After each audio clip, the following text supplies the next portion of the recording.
Mesdames et messieurs, bonjour et bienvenue à cette édition d'information.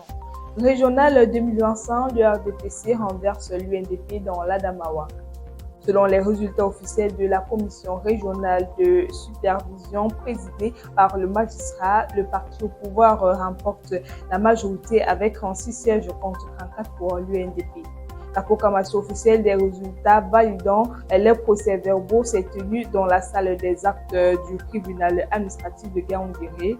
La cérémonie s'est déroulée dans une atmosphère solennelle en présence du gouverneur de la région de l'Adamawa et des représentants des partis politiques. Les conseillers régionaux nouvellement élus formeront bientôt le conseil régional qui procédera lors de la session de plein droit du 16 décembre 2025 à l'élection de son bureau exécutif. Nécrologie, une triste nouvelle pour la culture ivoirienne. La famille artistique est en deuil. Nadia Sabé, épouse de l'artiste Ariel Chéné, a tiré sa révérence après un long combat contre la maladie. Une disparition qui touche profondément le monde culturel et laisse son mari dans une douleur atroce. Nadia, discrète, élégante et toujours présente dans l'ombre, était l'un des soutiens des plus solides de l'artiste bien avant sa lumière. Leur histoire forgée dans la loyauté et le respect s'interrompt brutalement, laissant un vide immense. Perdre sa compagne de sa vie est une épreuve que ni la notoriété ni les applaudissements ne peuvent alléger. Nos sincères condoléances à nos frères ivoiriens.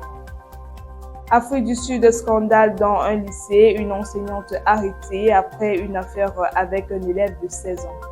Une polémique secoue actuellement l'Afrique du Sud après la diffusion d'une vidéo impliquant une enseignante de 33 ans et l'un de ses élèves âgés de 16 ans.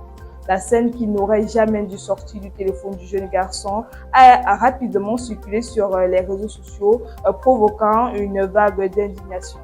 Par conséquent, l'élève a été exclu de l'établissement. L'enseignante, quant à elle, a été renvoyée puis interpellée pour acte inapproprié sur mineur.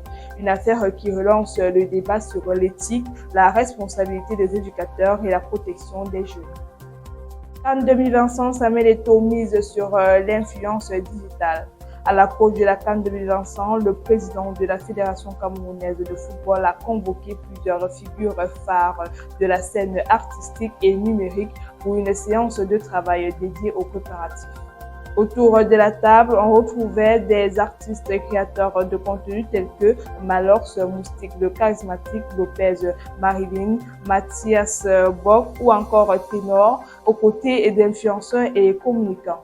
Cette initiative illustre la volonté d'unir les forces culturelles et digitales autour de l'élan national alors que les Lions indomptables s'apprêtent à rallier le Maroc.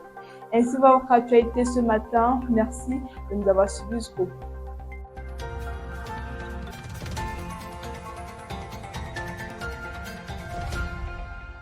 Campus TV, nous sommes ensemble.